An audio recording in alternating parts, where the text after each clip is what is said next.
Hey, what is up, my YouTube peeps? I have a battle again against ScepGandy. And this time in Underused. How does he keep winning those stream raffles? I don't know, but yeah, this is gonna be an Underused match, so a little bit fun, not an OU. I don't know. I'm getting kind of jaded from OU, to be honest. Anyway, so there's the teams. He's bringing in that Quillfish we saw a few battles ago against him. As well as some other interesting things. You can see my team there. I'm bringing Blissey, Pokemon I very rarely bring because, it's been well documented. I'm not a fan of it. But it is a good Pokemon. Let's be real. It's whatever. So anyway, I'm gonna go ahead and lead with Metagross. He's gonna go ahead and lead with his little Quillfish. The Intimidate doesn't work thanks to Clear Body, and I believe I just set up the Stealth Rocks first turn, which ends up working out because he switches out into Hydreigon. So that's pretty nice.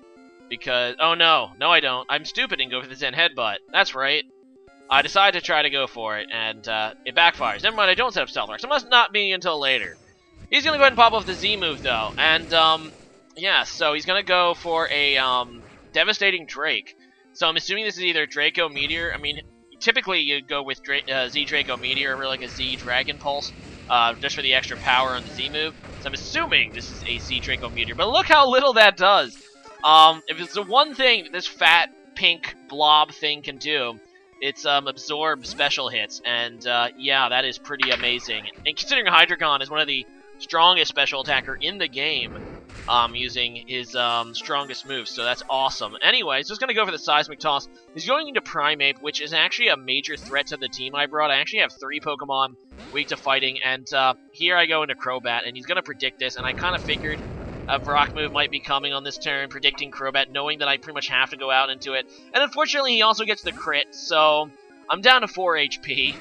And I'm like, let's try to keep Crobat around, I guess. I'm just going to switch out into Metagross, because I'm pretty sure this is going to be Scarfed. That's like the only way it threatens me, so I'm pretty sure it's Scarfed. And it's going to be locked into that Rock Slide, and obviously I can just pretty much go into my Metagross for free.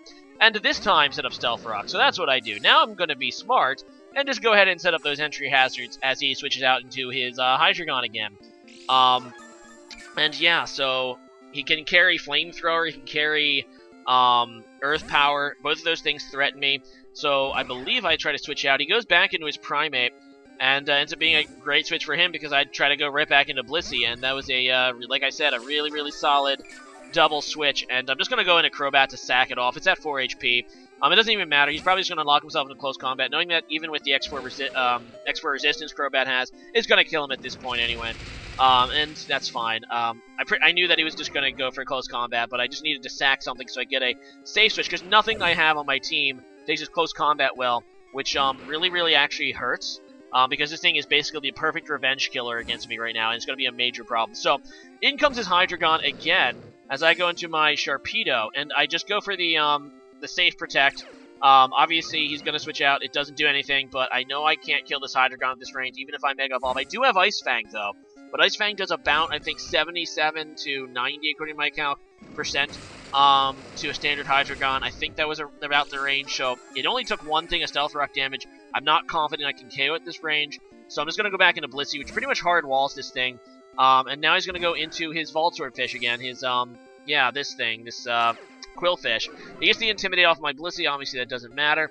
I go for the Toxic, actually. I was kind of hoping, to get residual damage. If he goes back into, like, the Primeape, I don't know. It actually probably wouldn't help that much against Primeape. But whatever. Just going to go into my Metagross. Basically, I don't even remember why, but he ends up exploding. So, this is not what I was predicting. But this ends up working out because I do have the resistance. He does have the normal gem. It actually does a surprising amount of damage to Metagross with the normal gem. So, yeah, that Voltsword Fish doing what it does and exploding, I guess. And true to its name. Anyway, so, yeah, I'm at above half. He's going to go into Gandigator, this Feraligatr, and this thing is actually a really scary sweeper against me as well. I cannot afford to let this thing get a free setup. I need to get damage here. I'm just going to go for the Zen Headbutt. It stabs. It's my strongest move against this thing. I know he's probably going to have either Crunch or Earthquake. Either way, he's going to be able to KO me at +1, but I could not let this thing... If I switch out and like this thing gets set up, I am done for. I need to take this thing out. So there's the Earthquake. There's the Life Orb too, because obviously Earthquake does not have a secondary effect, so Sheer Force doesn't work with... Sheer Force doesn't work with it, so he takes the Life Orb recoil. But this allows me to go to my Kyurem, And this is a Scarf Kyurem, and I'm just going to go for the Draco Meteor because I want to make sure to be able to kill this guy. And yeah, it's going to be able to destroy this for Alligator. Unfortunately, I didn't have any other moves that could reliably, so I had to just risk the Draco Meteor that could reliably kill it. So, I mean, it resists Ice Beam. I think Ice Beam might have KO'd. It was like 50-50 according to the calc, so just go for that instead. So anyway, in comes Primeape again, and I have to sack something. I don't want it to be Kyurem. I think that it can still be useful with the Scarf. Primeape is faster than Kyurem, so he's obviously the faster Scarfer. And I decided just to sack off this fat blob thing, because he doesn't actually have many special Pokemon left. He has the Hydreigon, but his other things are all physical, so I decided just to sack that off.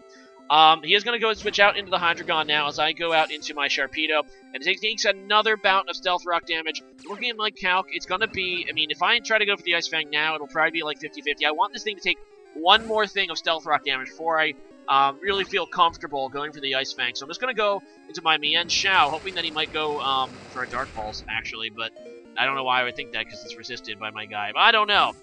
He goes for the Dragon Pulse, though, and it hits me down to 19. This is actually a Choice Banded one, I think, so I just go for the high jump kick. He ends up going to his Rhyperior. It doesn't kill thanks to his ability, not to mention Rhyperior has good defense, but it's also its ability, Solid Rock. And I'm going to be able to take it out now. Thankfully, I didn't miss any of the high jump kicks, and I'm able to take out that Rhyperior before it's able to do anything.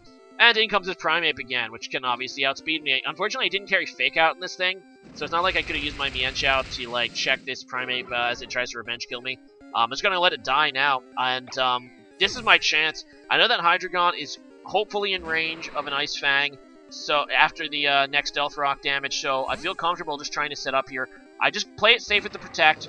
It fails because he's going to switch out, but I don't want to make any risks here because I'm kind of thinking that Mega Sharpedo can, you know, hopefully, if I can get past this Hydreigon, take it from here. So, going to go for another Protect, mine as well. I don't actually need it to outspeed a Scarf Primeape, but I don't know. I just do it because it's free. So now I have +2 speed. There's nothing that he can hope to outspeed me with. So, going to go ahead and Mega Evolve and really, really have to hope that Ice Fang will be able to take it out from this range. Obviously, Ice Fang's power is boosted by Mega Sharpedo's ability, and it's going to be able to take out the Hydreigon. So, that's amazing. And he has 2 Pokemon left, and I have +2 speed. So, yeah, he's going to come in here on the Primeape, and I'm just going to Waterfall this thing's face off, and, yeah, die. Down it goes. And Gandhi Tran comes out as Darmanitan, which, even if it is Scarfed, will not be able to outspeed me. So good game there, ScepGandy. And, yeah, very well played. That's actually a pretty intense battle, so, well played, well played. That Primeape, and Primeape's actually like, isn't it like, it's NU, or PU, something like that. But it just shows you how I always like Primeape. It's actually, with a Scarf, really, really dangerous, as you can see in this battle. But yeah, today's question of the day is going to be, if you played through Ultra Sun, Ultra Moon, obviously you probably spent some time in the Ultra Wormhole minigame in order to, you know, get legendaries and shinies. So what's your max score? If you don't remember the exact number, so how far did you get? When I say score, I mean how many light years did you get? Maximum. I don't think there's much point actually to go past 5,000, but except for like bragging rights, you know, it keeps track of it. I think I got to 4K one time. Like it was 4.5K. I'm actually really bad at that minigame, even with the, you know, circle pad controls.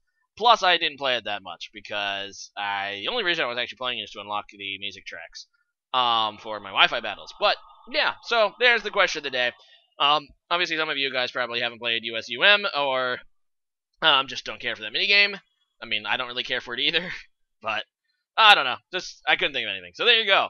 Anyway, yeah, see you guys next time. Later, bye.